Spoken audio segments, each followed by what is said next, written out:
Hey everybody, I'm Michelle with Birdie Bloom, and today I'm going to talk to you about these cases. And I know I have already talked about the skinny case before, style number 7170, but these are unique and I'm going to tell you why.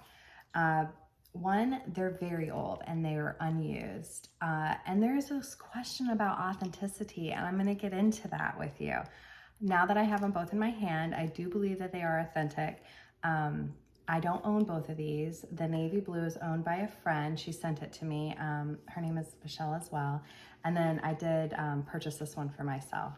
They have some of the best leather that I have ever felt, and I think that has to do with the fact that they were unused, so they don't have that burnishing that comes from skin oils and rubbing.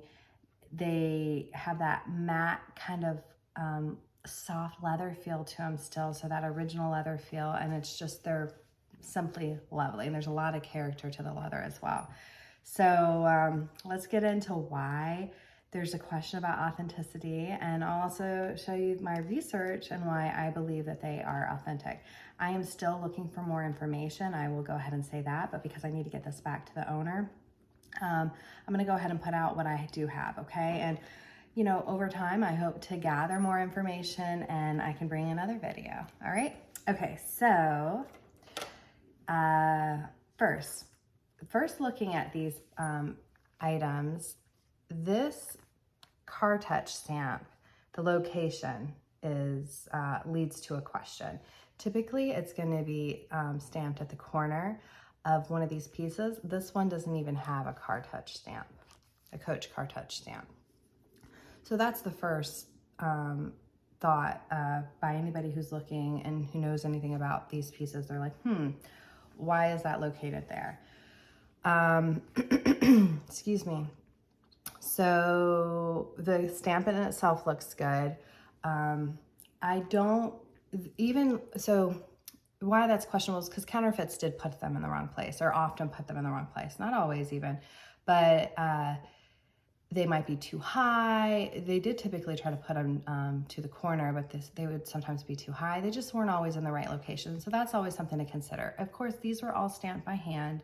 And the fact that I have receipts for both of these, like original receipts, we'll get into that they were both purchased around the same time and one doesn't have any stamp. It just makes me think that that was a newer edition, or maybe these were just like first of their kind. And so it wasn't really, you know, officialized where the stamp should go or if they should even have a stamp. So that's my thought behind that.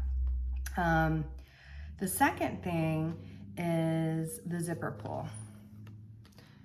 I want you to look at that. It's a very unique zipper pull. Let's see, hold on just a minute. I wanted to grab what zipper pull you typically see on these pieces. So this is the zipper pull, which I thought was very unique.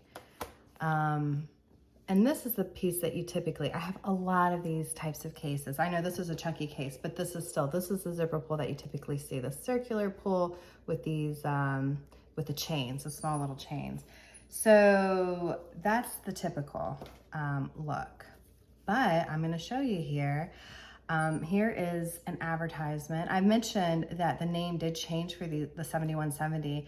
It went from a skinny makeup kit to a skinny case at some point. And the chunky as well. The chunky was also called a chunky makeup kit. And there you go. You can see this photo. And this is the one of them side by side where I think the zipper pull really does show well. And if you see, it is the same zipper pull. So I can almost ascertain that these are technically skinny makeup kits. I mean, again, same thing, same style number, but that these would have potentially been made in that skinny makeup kit era, okay, which is cool. I don't have a date for these catalog or these inserts. These were technically inserts. I don't have a date for them, so I don't know exactly where they came from as far as year, but yeah, so there's that. And now you look, and both of these have those old Coach hang tags, which has that square top, raw backing square top. So they have that. This one has a store receipt, so we'll get into that. All right, well, we're gonna get into that now. So why these were so, I guess, interesting Let me get a sip of my coffee.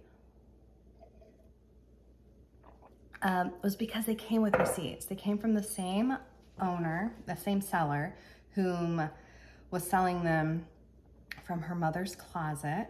And this one has a store tag. They were just inside, they weren't attached. Here's a store tag. If you want, you're not going to be able to see these very well on this video, but if you go to the Facebook group, Vintage Coach Eye Candy, that's my group, I will have posted these where you can actually really take a good look at the receipts, because I'll have good pictures of it. So if you're interested in that kind of thing. But this had its receipts, and so did this one. So this one had the hang tag still on it. This was a Bonwit Teller store. And this receipt is very faded, but you can read it close up. So both items were purchased in Illinois from 2 different stores, and they were purchased both in the fall of 1979. The navy blue one was purchased October 27th, 1979, and the British tan one was purchased November 4th, 1979. So from other stores. And the navy blue was purchased from I Magnin in Northbrook, Illinois. So that was interesting. But yeah, if you want to see those receipts, go check them out. They're very interesting. Something else that I found interesting is both store tags for each item has the style number in the store tag, which is 7170. Let's see if I can show you. I found that very interesting. Let's see, are you able to, do you see that? But 7170, so that was something that, you know, piqued my interest for sure. The receipts, original receipts, and the fact that these weren't used. So one more thing, which is what I am still researching, guys. So all of that information that I presented to you, that gives me great confidence that these lovely pieces are actually authentic. But here is a big one, guys, and it's the lining. The lining is different, okay? It is not that typical blue and white tick lining, which has a very distinct look. Counterfeits use that blue and white tick lining, but they don't use it. It's not done the same. It's slightly different pattern, and so that's something over time your eye can get better at detecting. It's still something that's very hard for me, and often I have definitely gotten better at it, but these pieces I like to get verification for them, right? So, but this is it's a gray and white cotton tick lining, okay? And yeah, it's totally different. I have scoured the internet to try to find any type of piece that may have had this lining in it. And you see this darkening here? This is just from the glue on this. Sometimes, actually, depending on how it's stored, zipper tarnish can get into the fabric. But this is just a little darkening from the glue that was used when putting these together. That happens, and that's not something I would try in this case to even do anything about. But these pieces are gonna just stay as is, you know, brighten up the zipper a little bit, and they are perfect. But yeah, so it's gray and white. I can tell you by inspecting it, I don't know if you can appreciate it here. Let's see, maybe. I think I know why, if in fact this was an original tick lining, why it would have changed, and why maybe you don't see these often, because if these got used, this tick lining has a much more a loose weave pattern to it. It's not tight like the other tick lining. That stuff is solid. That stuff is like, I mean, you can do some scrubbing on it. It can take a beating. This tick lining does not look like it could. It's a very loose weave pattern. I can see the threads, you know, weaved. It's just very loose. It doesn't look as sturdy. And so that's my theory, is perhaps this was an originally used lining, and then maybe they realized it's not the quality that they wanted, and so they changed it. That's gonna be my guess.